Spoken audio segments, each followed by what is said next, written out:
right. So this is a public talk, so I thought we could have a little bit more fun than normal without. But it was prompted by the question that I was asked when I was invited. I forget who asked me this, but Stephen, have you really expanded the DNA? And the very fact of that question is being asked means I have not been doing my marketing very well. But for the students, every now and then, science, you seem to have a good beat on things. So one of these times was about 40 years ago, 1985, when Tom Check had just shown that RNA could catalyze reactions. Clearly, life, this was the conclusion, arose when an RNA molecule appeared in a prebiotic soup and catalyzed the template directed synthesis of RNA, that is, it's a replicase. And all that one must do is make a library of RNA molecules, separate those with replicase activity from those that don't have it, and bingo, you have created the origin of life. All right, and we actually thought that. I'm not going to exclude myself. But Jack Szostak, who is a good friend, very much thought that, and I had a dinner with him. Now it's almost 40 years, saying, well, there's really a problem, and that is that standard DNA or RNA cannot really give you a good diversity of binding and catalysis because it's built from the A, T, G, and C. It's not like proteins with 20 building blocks and all sorts of juicy functionality like lysines and histidines and all the rest of it. It really doesn't have any functional group diversity. And so what you're looking at here is just the AT and GC pair. And already God has made the proverbial mistake, right? God left out the bottom prong of the A, therefore it has a weak base pair and a strong base pair. And this gives no end of problems for people who are trying to design assemblies like what Jeff was just talking about. There's the chemistry, there's the structures that you were forced to memorize in school, and compare this with proteins. I'm just showing you the mechanism by which ribonuclease A, which is an archetypal protein that lots of people have studied for a long time, where you have an acid, general acid, histidine protonated, and a general base, histidine not protonated, which are actually working together in the active site of a protein. There's also a lysine there to catalyze the cleavage of RNA with turnover numbers of roughly 1,000 per second. And of course, DNA and RNA, these building blocks, don't have anything like that to catalyze reactions. So, of course, the AT and GC base pairing, which I have just done with prongs and holes, the prongs are blue, the holes are red. I have fixed God's mistake on A and put a prong in on the bottom to make it a three hydrogen bond base pair with T. We could actually envision all combinations of prongs and holes where you're still keeping the Watson-Crick size complementarity, big purines pair with small pyrimidines and hydrogen bond donors pair with hydrogen bond acceptors. And you could get what we would call an artificial evolvable genetic information system.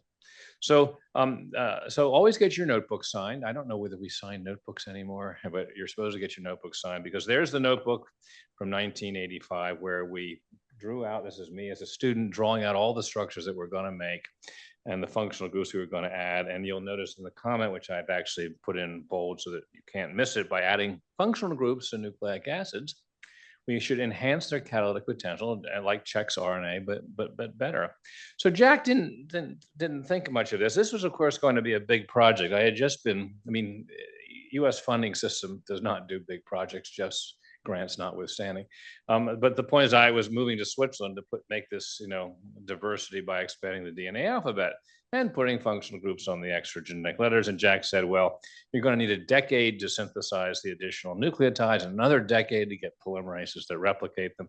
By then we, that is Jack, would have a RNA replicase from RNA. Now, it turns out that we were both right. Jack went on to say, of course, keep in mind, if you can actually do this, you would also have a binder for every target and a catalyst for every reaction in these libraries of DNA and RNA, because in principle, the RNA world, which used RNA as the only encoded component of biological catalysis, was doing a relatively complete metabolism.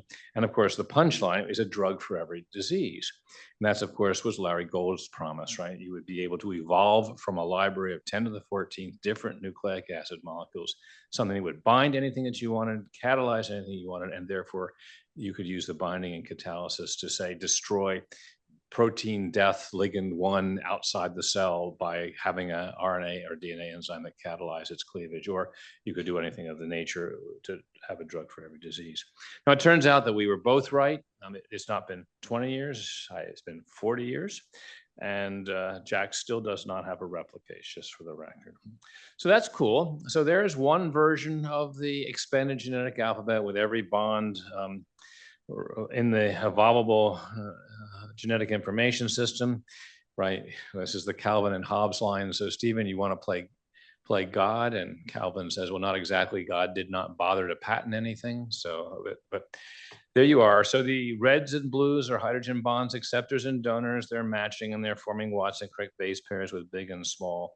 There's a huge amount of detail that went into getting these. And if you want to talk to Neil Issues here, he will talk to you all about this B pair in the lower left-hand corner, one of his favorites, maybe. So cool. It turns out this is a structure from Millie Georgiades. She's our crystallography collaborator at Indiana University. You're looking at a duplex. You'll notice the PZ pairs are in the duplex. The P and the Z are the structures in the lower left-hand corner. The Z is a small component with a donor-donor acceptor hydrogen bonding pattern matching the large P with a donor acceptor-donor pattern. And the structure is perfectly Watson-Crick. We have a perfectly good A-type and B-type forms. You can mimic the interconversion of these by salt. And in fact, now there's all sorts of structures like this. Phil Holliger has given us some DNA polymerases that will replicate entirely PZSB DNA without much problems. And so that's kind of nice. So now all of a sudden you can start putting this to use, because remember now you have control over a Watson-Crick bearing system, which is more broadly, you have control over a system for doing rule-based molecular recognition in aqueous solution. And by the way, that's really not possible with proteins. It certainly is not possible with small molecular weight drugs. This is why medicinal chemists have jobs, right? In order to get a small molecule to bind to a target protein with an affinity that is going to be pharmacologically useful, you spend years developing leads, making methyl, ethyl, propyl, butyl, and there's still a complicated thing. But of course, with DNA, you just write ATGC down, and of course, with the expanded alphabet, you also have the ability to write these extra letters into your alphabet. And the more important thing is that the PZ pair or the SB pair or the VJ pair are all orthogonal to ATGC. So if I add primers, templates, things, nanostructures containing them to a biological system, I don't have to worry about their interacting with any of the dross that's coming out of GACT DNA or GACU RNA. And that's the basis, by the way, for the viral load DNA measurement diagnostics product that Siemens Diagnostics sold about $1 billion in sales. And that's, of course, what gives us the resources to support my own research institute. I can't complain. But look at this. I mean, polymerase chain reaction, right? PCR, everybody does it, everybody loves it, but of course it encounters problems if it is multiplexed. So if you have a red target and a green target and a blue target, you know, you can put in red primers and green primers and blue primers, but with increasing probability, you can have the primers bind off target here to a magenta strain, perhaps with a mismatch, and therefore you get an amplicon that you don't want that's off target binding. So people try to solve that. I mean, I don't know how many of you like multiplex PCR, but you don't just add primers to a mix, right? You have to then optimize them, and this is a big problem. So, of course, what people try to, in fact, there's an example of the problem. What you're looking at here is we're trying to amplify 3 cancer genes. Of course, if you run a lot of PCR cycles for a long time, you start getting these off-target products, which are in the upper right-hand corner. There's also the problem of primer dimers, right? The possibility of 2 primers interacting scales with the square of the number of targets that you're going after. And so this is a typical kind of mess that you have to deal with. So BioFire and its film array diagnostics, they get up to about 2025 before the whole multiplex collapses. They get up to about 25 targets, and they are still doing internal nested PCR to clean up the mess that they get out of their primary PCR. So increasing the PCR cycles to detect scarce target in these complex mixtures always generates more noise from off-target priming. And of course, you have these artifacts of primer-primer interactions. So what people try to do is this, what they call tagged PCR. So what they do is they initiate the PCR with the red, green, and blue primers, but they have a tag, a black segment on the outside. And so that gets you the first round of amplicons with these tags. And then you have to carry the PCR with external, just the black tags alone. Of course, the external primers must not complement anything in the complex bio mixture.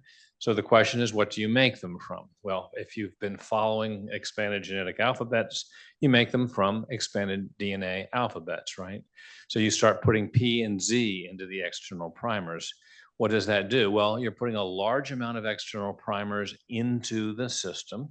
Why? Well, because that's what gives you the amplification, right? You're initiating the PCR with these chimeric, which have a little bit of the green, red, and blue, but the external primer contains the funny bases. But then when you get the PCR initiated, then you carry the PCR by doing highly multiplexed large amounts of AEGIS primers, and they cannot prime on any natural target. So what happens if you do this is you go from the mess on the left to the clean PCR on the right. And so that's really quite useful. This is what we call orthogonality, and it lets you do things. Now, by the way, I look at a lot of your projects and we see all sorts of opportunities that would benefit from adding AEGIS. We'd love to get involved with you and work with it. www.firebirdbio.com is where you can go. All these reagents are available to you, and they're available to you at pretty much manufacturing cost.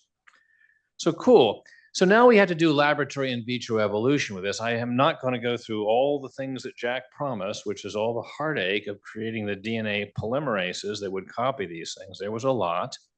But once you do that, you are able to go and do laboratory in vitro evolution, which has the convenient acronym LIVE, where you take a library of GACT-ZP, for example, 6-letter DNA molecules. You dump them on a cell, for example, a cancer cell. You throw away the things that don't bind, you retain the things that do bind, you then PCR amplify the things that do bind. These are candidate AEGIS bodies, as we like to call them, analogous to antibodies that bind the surface of the cancer cell. Then you'll do a negative selection. You'll take a non-cancer lung cancer, non-cancer liver, a non-cancer lung cell line or a liver cell line, and then subtractively select away from the things that bind to the cancer cells, those that also bind to the non-cancer cells.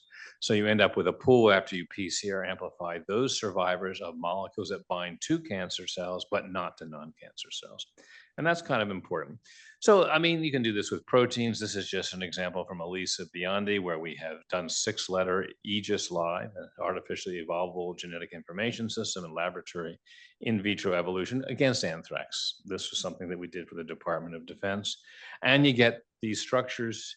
We have thermodynamics for all these base pairs as well. So we've had to build up the analytical and biophysics of this to be able to do these things.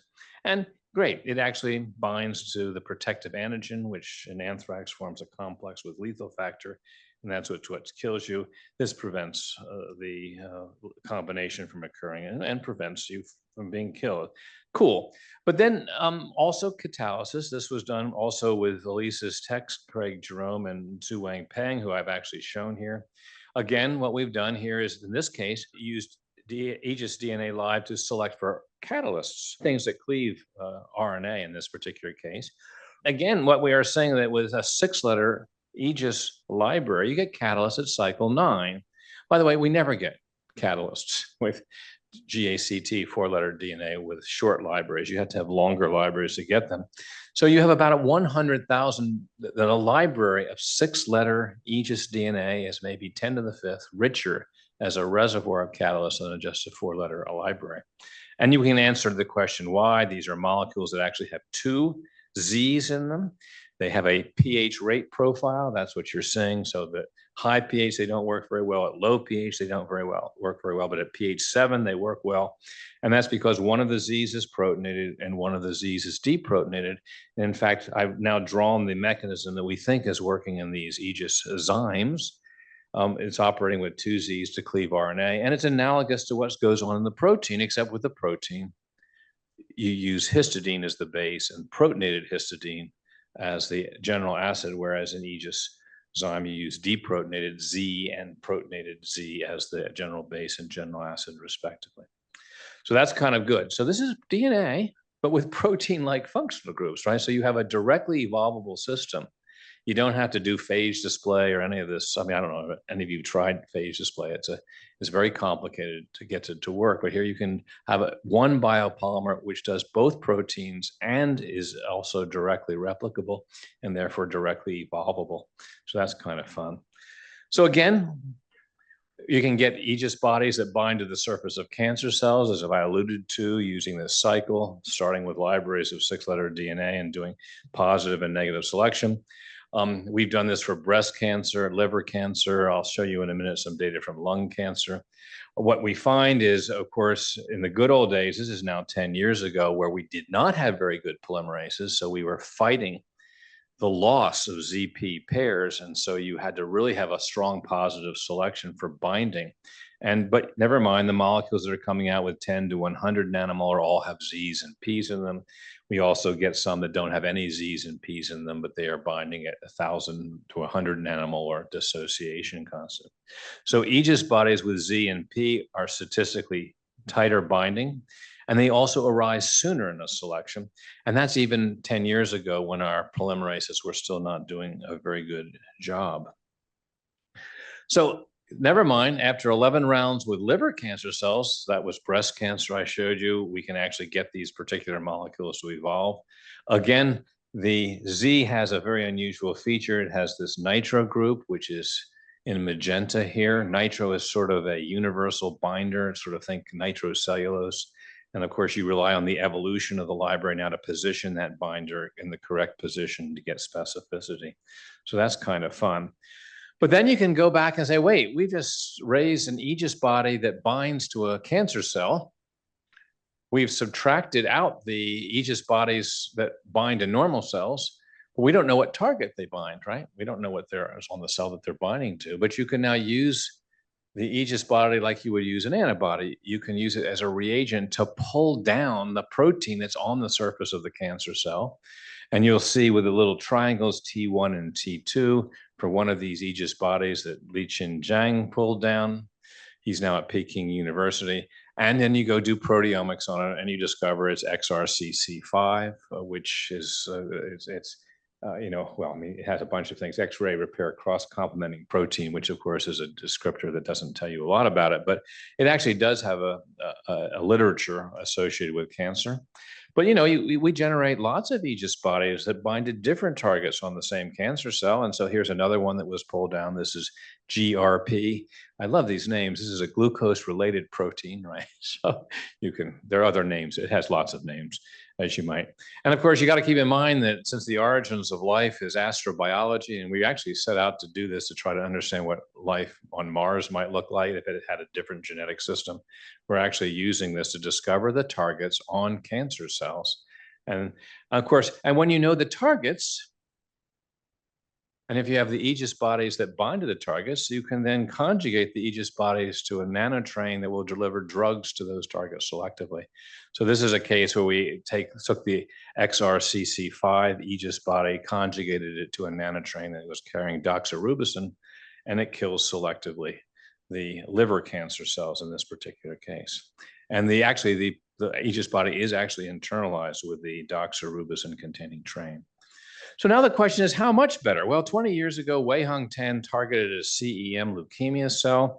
After 22 rounds of selection, they got what was called the SGC8 aptamer. It was the very first time a cell Celex had been done successfully. By the way, it was beginner's luck. They've never again gotten this good results. Binds to maybe 1 nanomolar dissociation constant.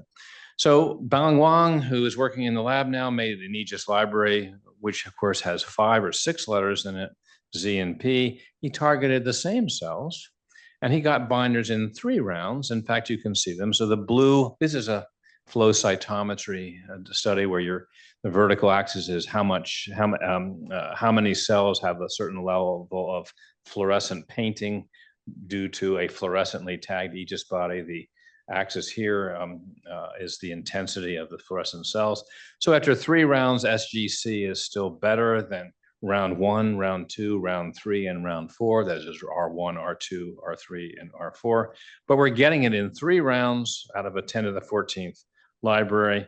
And just for the record, there you are. After round 6, right, we're better than SGC8. In fact, we're a lot better than SGC8. So in just 6 rounds of evolution with a 6-letter library, you get something that binds leukemia cells better than the best aptamer from 4-letter DNA, which is produced after 22 rounds. So just as an antibody library, about 10 to the 9th sequences, has a modest binder for every target, that tube with that library in it right now technically has what Jack Szostak was offering you. A receptor for every catalyst, a receptor for every target, a catalyst for every reaction, and in principle, an opportunity to have a cure for every disease. But now, of course, the question is, how do you find them? Well, the answer in part is to evolve them, but we are talking to the National Human Genome Research Institute. We also have to sequence them. Okay, and there's been a great collaboration that we've had with Jens Gunlock and Andrew Laszlo and their group, and also Jorge Marchand. All of them are at the University of Washington, by the way, where we just published a couple of papers with these folks on nanopore sequencing of these. And Drew Smith, the last reference here, just published a paper in the last week showing how you can actually look at the protonation and deprotonation of Z using a nanopore sequencing, a single molecule that's the catalytically active molecule in some of these AEGIS-cymes. So we can use now AEGIS Live to discover a drug for every disease. Well, of course, back to Jack, right? The question is, could alien life have expanded its DNA alphabet to overcome the lousy catalytic power of 4-letter RNA if it in fact emerged, as Jack and I also think, from a library? Right. Keep in mind that, you know, this cat in Alf's sandwich had ancestors that invented translation proteins to fix the limitations of RNA catalysis. Of course, proteins are much better catalysts. But, you know, Alf's ancestors could have improved its DNA by adding nucleotides. And actually, we have basically shown that. And NASA has a NIAC program right now, building an instrument in our laboratory to go do agnostic life finding, which has the convenient acronym ALF, to find life in waters. And yes. So there you go. Have you really expanded the genetic alphabet? Well, the answer is yes. And they're the people who did it. And again, we really are. I'm defective in my marketing in the sense I don't have enough other people, including you, taking advantages of these systems. So give us a buzz at Firebird and we'll get you helping to solve whatever your problems have with specificity, orthogonality, noise suppression, all these things that have been done with AEGIS, but in your system. Let me stop there. Thank you for your attention. I'll be happy to answer any questions. Thanks, Steve. Any questions on that? All right, we have time for one quick question, since Antonio is already standing up. Go ahead. Very quick, but when you do your 6-letter library, are you using the A and T that are native with only the 2 hydrogen bonds, or your what you called fixed with the 3? Yeah, we can do either, but we are the examples I just showed you are all with the standard A. Okay, thanks. Do you think life can be completely supported only with DNA, expanded DNA alphabets? So no RNA, no proteins? Well, I would prefer to do with RNA, actually, expanded, but without proteins. That's right. So that, I mean, you got to keep in mind that a little bit of this is religion, right? So we think that the RNA world did have expanded alphabets. There certainly are vestiges of these in the modified bases that you see in various RNAs, and that they were able to do all sorts of reactions, including methyltransferases and phosphotransferases and oxidation reduction reactions, all with RNA catalysts. And the ribosome is the vestige of that world.